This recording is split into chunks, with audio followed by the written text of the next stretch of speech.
Gun fam, what's up? It's the Gun Brother. Thank you for tuning in. This is a wild episode right here. I don't even think I ever even thought I'd be talking about stuff like this, but I have to revisit this raid on Mark Choppas' house by the ATF and I think other agencies, and we have to see this for what it is and the impact that it could have on the community. Let's get into it.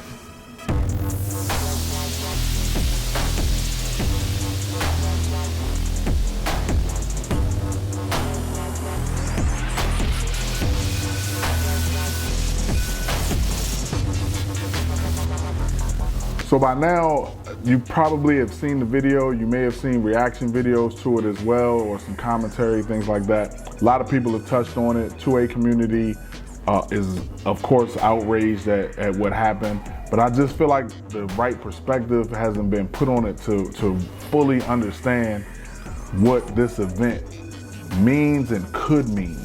And part of that is because unless you're in the 2A community or unless you follow certain people, you may not understand why this was so fucked up.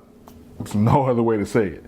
So Mark Choppas, if you don't know, 2A activist, African American, and he promotes the safe use of firearms. He does events and everything to help the community or show the community the proper way to use firearms, proper way to go about getting your permits, things like that. He's thrown events with free training for all ages, for everybody, Father's Day events, just all kinds of stuff. And I mean, just scrolling through his Instagram, you can see he's doing activist stuff. He's talking to kids. The thing about it is, that's the age group that everybody's complaining about breaking into cars, committing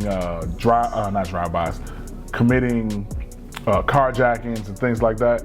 These are the kids that he's reaching out to and talking to about 2A rights and just all kinds of things. I mean, just growing up, stuff like that. And here he is talking to some kids, just in general, just doing a presentation. You need to educate yourself. You need to use your phone. I'm gonna play Roblox. Then on TikTok. 1, 2. Okay, community basketball game, Unity and Peace. This was one of his events, and I've been to his events. And that's one of his events called Choppa Day, where everybody just comes out, shoots. Like I said, he puts on the free clinics, things like that. And the thing about that, what's so important about that is all of those faces, and it is important to say that they're black. It is important to say that they're African American, and it's important to acknowledge that all of those guns are there and nothing bad is happening. The reason that that's important, because a lot of people want to, when you say stuff, a lot of people want to say, well, why are you bringing race into it? Because if this was a video of a bunch of kids shooting sideways, hitting buildings, spraying randomly, all the comments would be filled with usual suspects. Black people shouldn't have guns. Oh, of course it's the blacks. Surprise, shocker, things like that. And this is as recent as yesterday. So don't tell me it's not a thing of the past. It's not something that goes on behind closed doors. Every time one of these events happen, those are the kind of comments that are being said. So that's why it's important to say, look, these are all African Americans, these are all black kids, black people having a good time with firearms, exercising their 2A rights. And that's what Mark is about.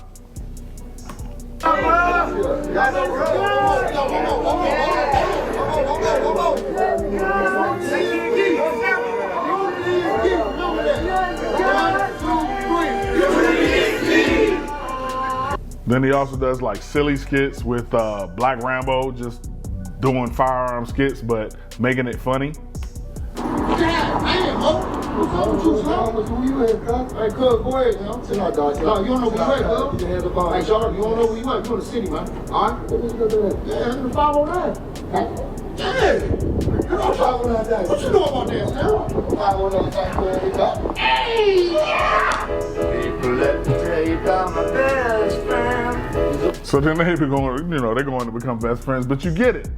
This is the guy that they went after for what was said to be an administrative issue, whatever it was. The warrant was administrative. This is like the whole sheriff's office coming after you because you didn't pay a parking ticket. Like the whole sheriff's office, this is something administrative, something that could have easily been taken care of. But so you got a guy that's an activist. He's trying to help the community. This is the person that you're going after, and he has guns. Yes, he has guns, but he's not trying to organize a militia. He's not spewing any kind of rhetoric or anything like that where he's saying we need to uprise and do a whole bunch of damage to the country or anything like that. So where in the playbook at when you mount up that morning, who decided that this is what that approach to this person needed to look like?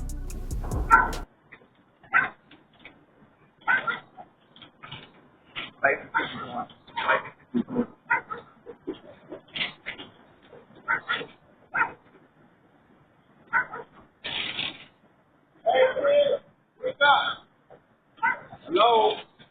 Hello, police! The police! Come here! Police! This is the police with a warrant! This is the police with a warrant! Police with a warrant! Stay away from the door! Police! Occupant! You're out! This is the police! Occupant! Police with a warrant, come to the door!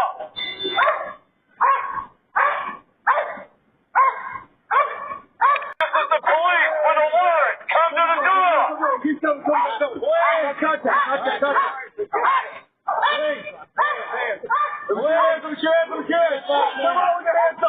the police! Y'all with your hands, come on to the door!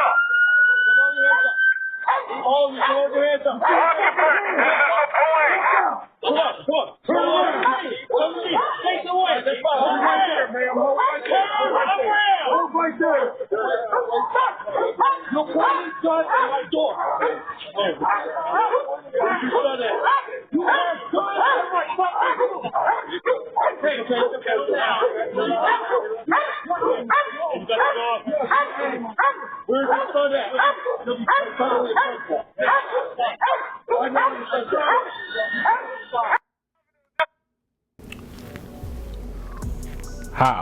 How was that the call? How was that the game plan for an administrative warrant? Okay, so that's the first step. Before I go into speculation, I just want to deal with some facts first. That is what happened. That is how they decided to approach this administrative matter. Facts. Luckily, no one was hurt. No one was hurt. They didn't find anything illegal. Apparently, they took one cell phone that has since been returned, and they have given they being the ATF, has given no other information about the event. Those are the facts, to my understanding, as of now, as of today. The speculative part. What if, so they were up. He would happen to be awake at this point. I think it was 4:30 in the morning, something like that. He happened to be awake. You see him say hello in the video, and then the police respond. But what if they hadn't been awake? He heard this noise and thought someone was breaking into his home. Then, if he had responded with a firearm in his hand, he would be dead right now. Again, that's speculation, but that's probably what would have happened. What's crazy is you'll see if you rewind the video, they threw a flashbang in this man's house.